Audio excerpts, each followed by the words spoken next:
Hello guys, welcome to my YouTube channel. Today I'm going to help you with solving compound inequalities. So to begin with, solving these inequalities, we have two inequality combined. The first thing, you're going to split this inequality into two. The first inequality is going to start from here and ends where? Here. And then the second inequality is going to start from here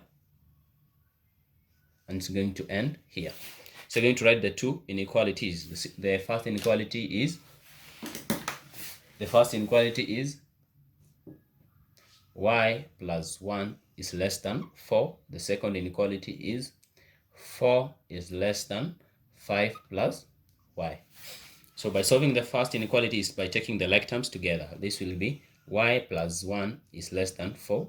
You take 1 to the other side, it will be a negative because it's positive. So it will be y is less than 4 subtracted to 1. Y is less than what? 3. We are done with our first inequality. The second inequality will be, this is our first. The second inequality is 4. So 4 is less than 5 plus y. So when solving this inequality,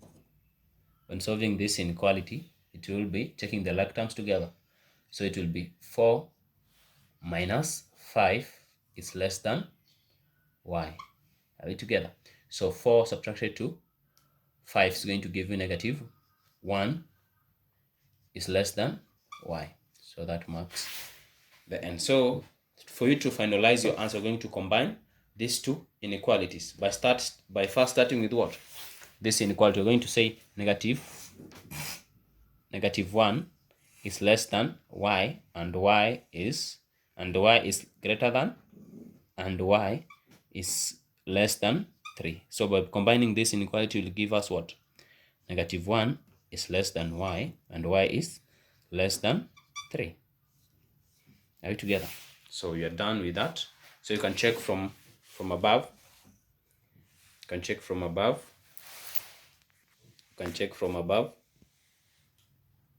How you can check from above how you've done that inequalities by first splitting it and then solving it differently and then finally combining it.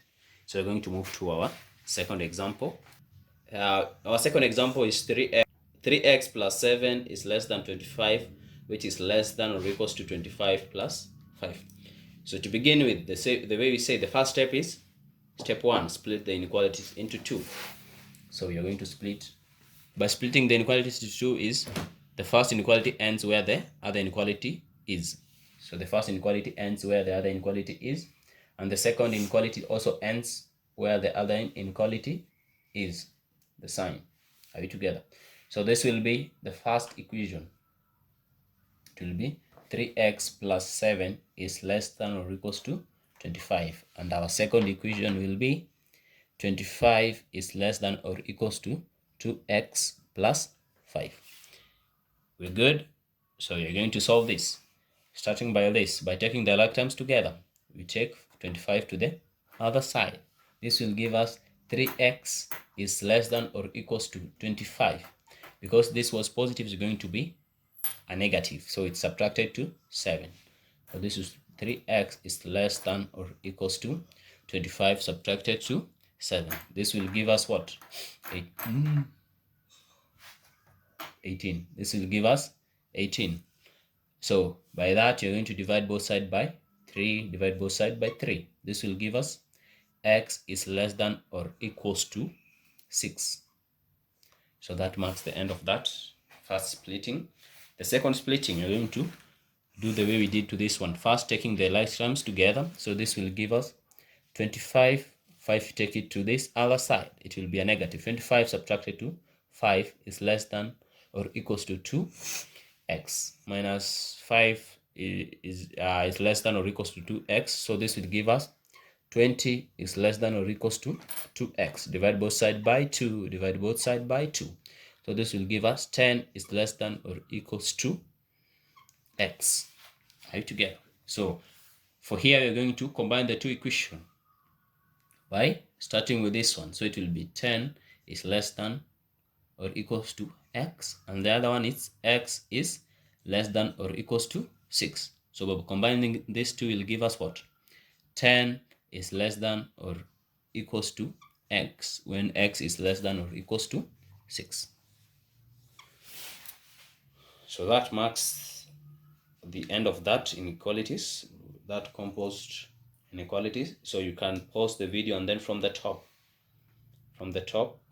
you check the whole process how you so you can pause the video, and then from the top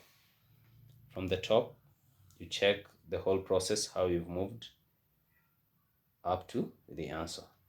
So thank you for watching. If this video was useful to you, please click the subscription button. Don't forget to like the video, and stay tuned for our next video, which will be grafting the linear inequalities with one variable and two variables.